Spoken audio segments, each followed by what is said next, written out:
Y bienvenidos al segundo módulo de esta serie de talleres sobre liderazgo para la democracia. En el taller anterior vimos un poco sobre la introducción al liderazgo y la relevancia que tiene el mismo. Vimos definiciones como liderazgo, liderazgo político, liderazgo ciudadano. También vimos las responsabilidades principales del líder, tal como mencionaría Ronald Heifetz. Y vimos las éticas que influyen sobre el liderazgo político, tal como menciona Max Weber. Ahora vamos a algo mucho más práctico y es ¿qué tengo que hacer para ser un buen líder? Y para desarrollar este módulo me voy a apoyar mucho en la obra de Daniel Goleman. Daniel Goleman es un autor que también ha trabajado mucho en la Universidad de Harvard, investigando sobre conceptos como la inteligencia emocional, las cuales son las competencias que necesitamos para interactuar con la gente, sobre la que precisamente ejercemos influencia, y que de esa manera podamos ser buenos líderes que ejercen liderazgo efectivamente y por tanto obtienen resultados positivos. Daniel Goleman en una obra muy importante identificó 6 estilos de liderazgo. 6 estilos de liderazgo que, según su investigación, son útiles cuando una persona lo sabe combinar adecuadamente. Sin embargo, de estos 6 estilos, consiguió que 4 son la mayoría de las veces positivos cuando son ejercidos sobre la gente, pero 2 cuando son utilizados única y exclusivamente sin hacer uso de los otros 4 suelen ser negativos. Y eso es lo que vamos a ver. Ahora, antes de entrar a los estilos de liderazgo como tal, no quiero dejar de mencionar muy brevemente cuáles son las competencias a nivel de inteligencia emocional que necesita una persona para ejercer buen liderazgo. Y esto es seguramente muy importante para cualquier persona que esté ejerciendo liderazgo en un rango medio o incluso alto en un partido político o en una organización o movimiento social o movimiento estudiantil importante, ya que seguramente tiene que lidiar día tras día, noche tras noche con numerosos voluntarios, militantes, activistas, y no lo quiero dejar pasar. Esas competencias son autoconocimiento, que es básicamente conocerse a sí mismo, cuáles son sus virtudes, cuáles son sus fortalezas, cuáles son las disposiciones emocionales de una. Está también la autorregulación, que no es más que una vez que conozco cuáles son mis virtudes, fortalezas, debilidades, disposiciones emocionales, saber controlarlas acorde a una situación. La motivación, que es precisamente conocer cuáles son las motivaciones, por no ser redundante, que yo tengo que me orientan a buscar el logro, y hay distintas dentro de la psicología. La empatía, que es una habilidad fundamental, ya que es la capacidad de saber lo que siente el otro, viene de hecho del empatos del griego, que es sentir lo que siente el otro, y también la habilidad social,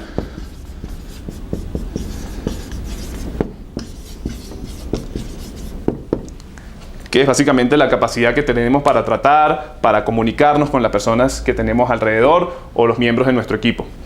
No voy a profundizar demasiado en estos conceptos porque la orientación de este módulo en particular son los estilos de liderazgo. Sin embargo, sí vale mencionar muy brevemente algunos, aunque ya lo hice brevemente mientras anotaba en el pizarrón. Pero el autoconocimiento puede lucir como algo evidente, como algo muy sencillo, pero conocer cuáles son las disposiciones emocionales, las fortalezas que tiene una persona, no es algo que realiza todo el mundo.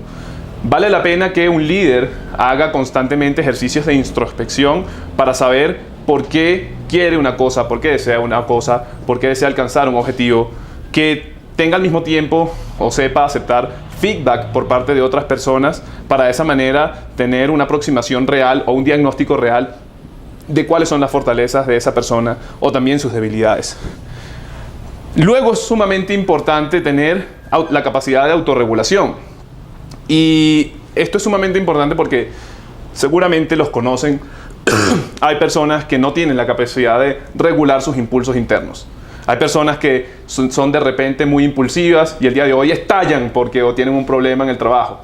A nadie le gusta un líder que estalle por medio de un pequeño problema en el trabajo y que someta constantemente al estrés a las personas que colaboran con él. Esas clases de líderes son así porque no tienen autorregulación, y como no la tienen, no pueden ejercer muy bien el liderazgo. Entonces es fundamental tener la capacidad de regular adecuadamente, acorde al contexto, los impulsos internos. La motivación y la empatía también son fundamentales porque van más allá de el mero hecho de tú ser un individuo, y aquí es cuando comienza entonces a hacer las competencias que uno necesita para aproximarse a los demás. Es decir, por ejemplo, la empatía y conocer qué motiva a los demás también es llamada incluso percepción social, que uno tenga la capacidad de percibir lo que sucede en el entorno, lo que le sucede a las otras personas. Percibir si una persona está molesta, está contenta, está motivada. Eso es fundamental, porque así de hecho puedes aprovechar mejor las capacidades de las personas para que orientarlos hacia un objetivo común que tenga el grupo. Una persona que no es empática no tiene tacto para decir las cosas. Y una persona que no tiene tacto para decir las cosas es alguien que cuando se comunique con su grupo, cuando se comunique con su equipo, lo va a decir en mala manera y sus colaboradores lo van a tomar mal. Y cuando lo tomen mal, van a dejar de colaborar. Todo esto aplica tanto en el mundo interpersonal, es decir, yo me senté con alguien, charlé con esa persona, como a través de un medio de comunicación. Hay un ejemplo, no voy a decir cuál país específico, ni qué miembros de ese congreso específico, pero en el congreso de un país, alguna vez el partido de gobierno estaba tomando una serie de medidas muy duras para la población. Era una serie de recortes económicos que tenían un impacto muy fuerte para la población. Evidentemente había una batalla política en ese país por evidentemente pasar las leyes, y las leyes fueron efectivamente aprobadas. Evidentemente aquí yo no estoy hablando de la necesidad de esas medidas o no. Supongamos que eran necesarias, imprescindibles, pero eso no hace que dejen de ser duras para la gente, que le quiten pensiones a los viejitos o cosas por el estilo. Cuando el partido de gobierno aprobó estas leyes, que eran necesarias para el país, pero duras, se pararon todos los diputados y miembros del Congreso de ese partido a aplaudir con felicidad.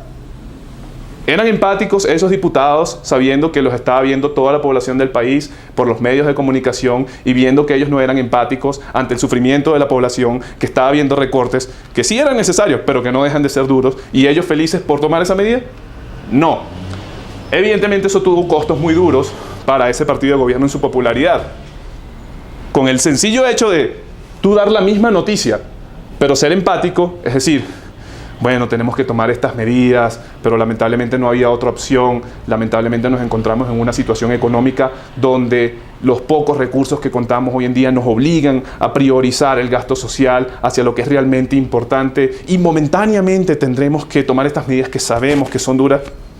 Si tú hablas así, la gente probablemente vaya a entender por qué tuviste que tomar esa medida, pero si no eres empático, no lo entenderán. Y por último, habilidad social, que es la habilidad de congeniar, de armar equipos, de comunicarte con los otros. Y esas son 5 habilidades de la inteligencia emocional fundamentales para ejercer liderazgo adecuadamente. Ahora vamos directo al grano con los estilos.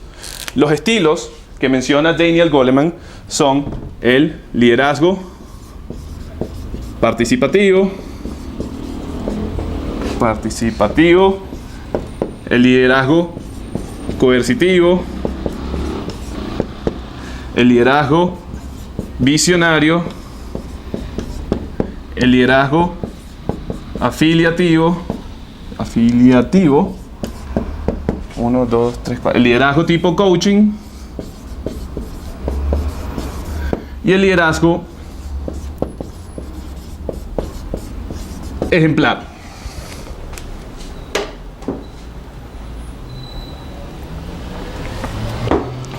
Como mencioné al inicio del módulo, son 6 estilos de liderazgo que, cuando combinados, pueden ejercer un buen clima sobre tu equipo de trabajo, te pueden ayudar a efectivamente mantener un equipo motivado, que siempre esté trabajando, orientado hacia las metas, y por tanto es positivo. 4 de ellos, normalmente cuando son utilizados, suelen traer buenos resultados. 2 de ellos, cuando son utilizados prescindiendo de los demás, suelen traer resultados negativos. Comencemos por el primero.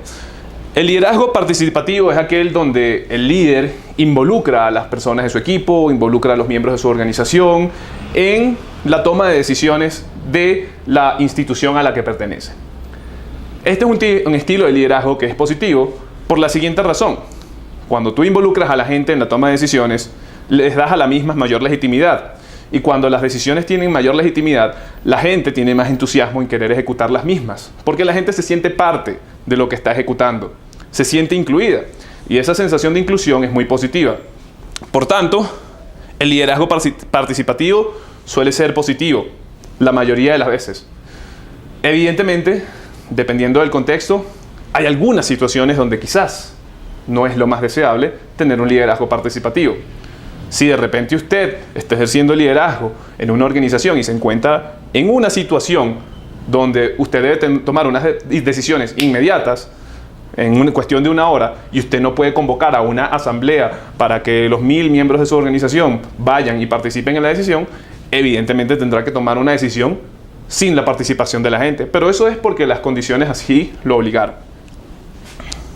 Entre otras condiciones adicionales, evidentemente, más información sobre cada estilo de liderazgo la pueden encontrar en las lecturas que habrá sobre Daniel Goleman y los estilos de liderazgo.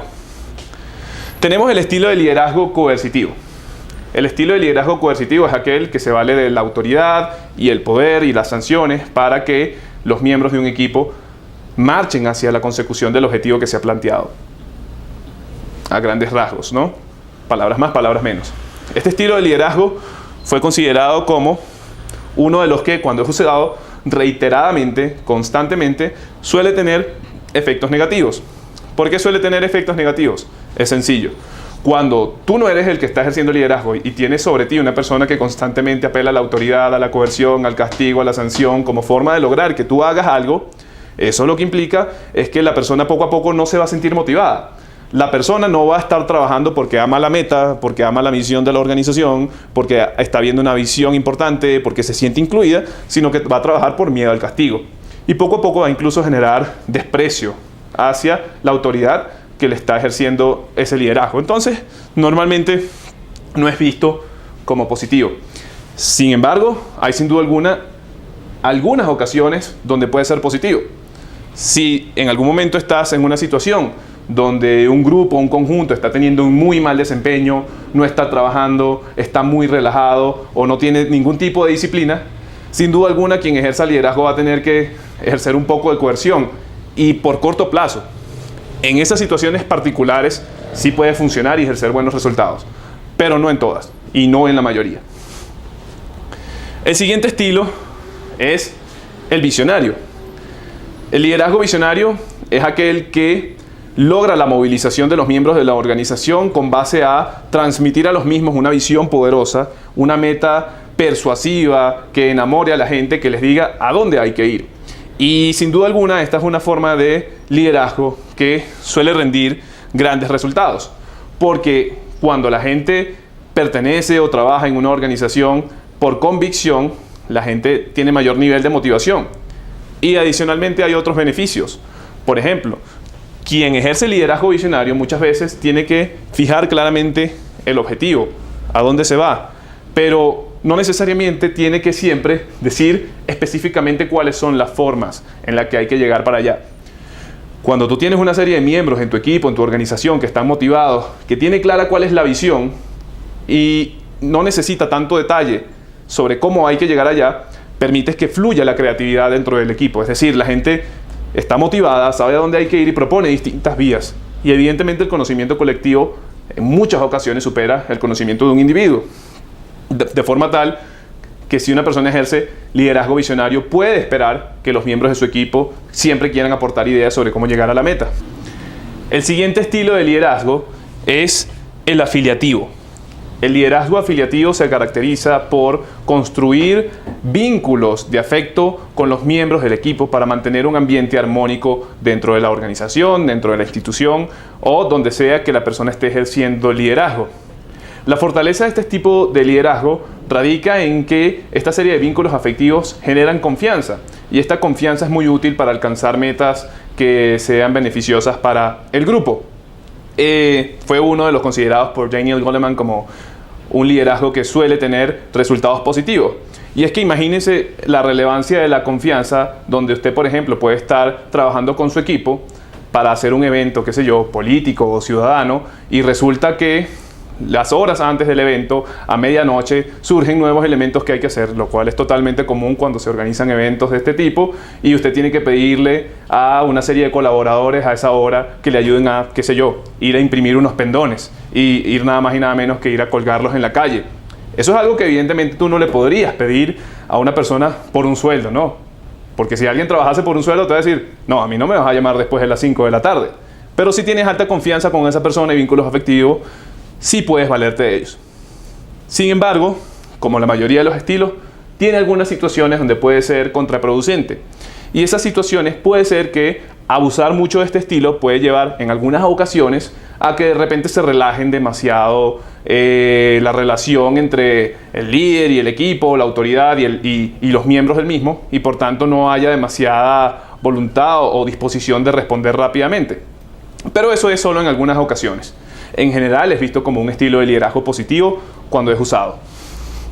A continuación tenemos el tipo de liderazgo llamado coaching, que consiste básicamente en que el líder desea formar a sus seguidores, formar a los miembros del equipo para que efectivamente sean mejores día tras día.